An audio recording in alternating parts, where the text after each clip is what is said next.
Hi guys, happy International Women's Day.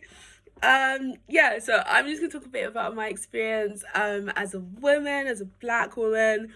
And I'm gonna use like the prompt questions I was sent because I'm not original enough to come up with my own stuff. So yeah, I'm gonna read out the question, then answer the question. Yeah. So what would you consider your greatest achievement, the work that you are most proud of? So I'm actually going to cheat and say two things. So, because I just think they're of equal weight in terms of my life, of like proud moments, achievements. First being when I got into Oxford, that was like insane. Never would happen. Like, I obviously applied because like teachers pushed me and all that stuff. But like, that was just an insane moment. And the second being, like literally just like 2 weeks ago.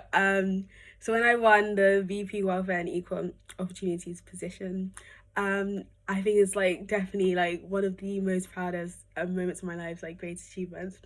I think just because like 18-year-old Keisha, like again, I never thought I'd like even get in, and then 18-year-old Keisha when she came, like her imposter syndrome was so bad. Like don't get me wrong, I still struggle with imposter syndrome to an extent, but like 18-year-old Keisha. Okay, so just a little sidetrack story for you to like get a like full idea of how bad the imposter syndrome was. When I first got to Oxford, as in first day outside of Wadham, my mom's with me. I literally made my mom like wait outside so I could go inside because I was so scared my name wouldn't be on the freshers registration list. I literally made her wait outside, went inside like and was like, I will say my name just to check that I actually like go here. Like it was that deep because I was scared because she was obviously so proud of me and I was so scared we get in and I say my name and they'd be like, you don't go here. And that was the genuine fear that like followed me throughout the whole of the first 2 weeks of my first year at uni. It was so every time there was registered I was like, oh my gosh, my name's not gonna be on it, as if like I could never go here. Like it was quite insane. But yeah, 18-year-old Keisha did not have enough confidence in herself, and I just don't think even if she would have wanted to go for this role, I don't think she would ever have had the confidence or trust in her own abilities enough that she like to like even nominate herself. So I think I'm really proud of myself for even like nominating myself. And obviously it's like such a massive achievement, and I'm so grateful to like have actually like gotten the role. Yeah. And I just like again thank you to like anyone who supported and voted and all that stuff. But yeah, I think those are definitely like the two greatest achievements and proudest moments of my life so far. Yeah. So reflecting at time at Wadham, women's experience at Wadham, and like work you've done, changes, etc. Okay, so time at Wadham's been a good time. I think it's had its ups and downs, but ups downs are just like part of university experience. I wouldn't say it's specific to being at Wadham. It's been a good time. I think Wadham is much better than other colleges in terms of like dealing with issues to with like equality, etc. Yeah, I've like always enjoyed all the women's events. Like there was like a women of color chat and chill in my first year. I thought that was great for meeting other women of color and like talking about our experiences. That was a really nice open space. Yeah, I would say it's been a good time. It's been a good time in terms of being like my own personal experience of being like a woman at Wadham. It's been good. Any changes you made, etc. So I was part of the race working group and we spoke about a lot of changes. I'm unsure as to how many will be like implemented, because I'm no longer in like in the working group. But like some changes were like we were hoping to make a like POC freshers like guide, like we were hoping to get like a black counselor. There will be the removal of the mirror of, well, I didn't specifically make this change on my own, but the race working group, like Hannah Carnham wrote like a brilliant paper on this and is basically the one who like did this. But one of the things that group achieved is like getting rid of the a stained mirror, like commemorating someone who was like pro-slavery back in the day. So that's a big like amazing achievement. I'm proud of like the race working group for having achieved. And Hannah's paper's amazing. Like, yeah. Sidetrack. Yeah. What is the significance of International Women's Day to you? I think International Women's Day is brilliant because personally for me, I just think it's a great time to just like back each other, like as in like support other like women. It's like a whole day. Obviously we should do that in like our everyday lives, but like it's a whole day dedicated to doing that, and I just feel like it's very like good energy.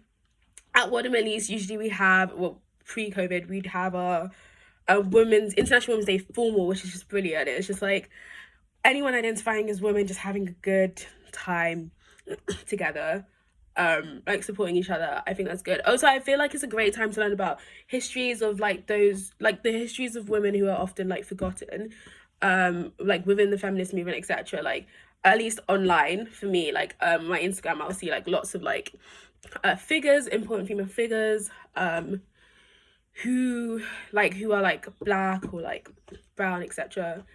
So like hearing about those news stories and histories and how like people, like different groups of women have contributed to the society we live today. So hearing more of their stories, I think is like brilliant. I love that about International Women's Day.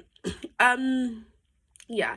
So how do we include in International Women's Day people who are typically excluded from the feminist movement? So I think it's just like we just need to, it's just looking at things from like an intersectional like perspective, right? I think any International Women's Day event, like celebration, etc., should like it like it's a day for all women, right? So it's just making sure that we are aware of that, and like making sure that like we include like stories of like black women, trans women, brown women, etc. Like I just think it's being hyper aware, and making sure that like, yeah, we're representing like all voices, all histories, within like any events, etc. like that are put on. Also, like it would be sort of the feminist movement, like also I can understand like contributions of these people and like the differing struggles of these like women. And then I feel like as a byproduct as well, International Women's Day would like innately do that too. But anyway, not to hurt the feminist movement too much, but yeah, I think it's just like making sure like we are hyper aware that like there's not just one type of woman and one like women experience, if that makes sense. Like there are like a myriad of experiences, and making sure we include that myriad. So what is the most important work the feminist movement should be tackling right now? So I would say I'm gonna, just because, okay, obviously domestic violence has always been a pressing issue, but I think like articles I'm reading, etc., are saying that like because of COVID, like it's even more of a pressing matter than like now than before. And I think that tackling like just ensuring that like women or like men can also be like victims of domestic abuse, of course. But I'm just gonna like say women because like for this, like because we're talking about International Women's Day, I'm just gonna like, yeah. So like making sure there's just a place of refuge for the like women in question, and like support. I just think support is so important. Or I'm not sure logistically or what could be done, but I just think like issues with domestic abuse have just just ridiculous at this point. Like they've always been ridiculous, but it's just they're like increasing, and I just think maybe focusing on that right now would be like would be good. Yeah, I think that's the most important work I would say for in terms of current affairs. Yeah. So I hope everyone has an amazing International Women's Day. And yeah, that's a bit about me. Bye guys.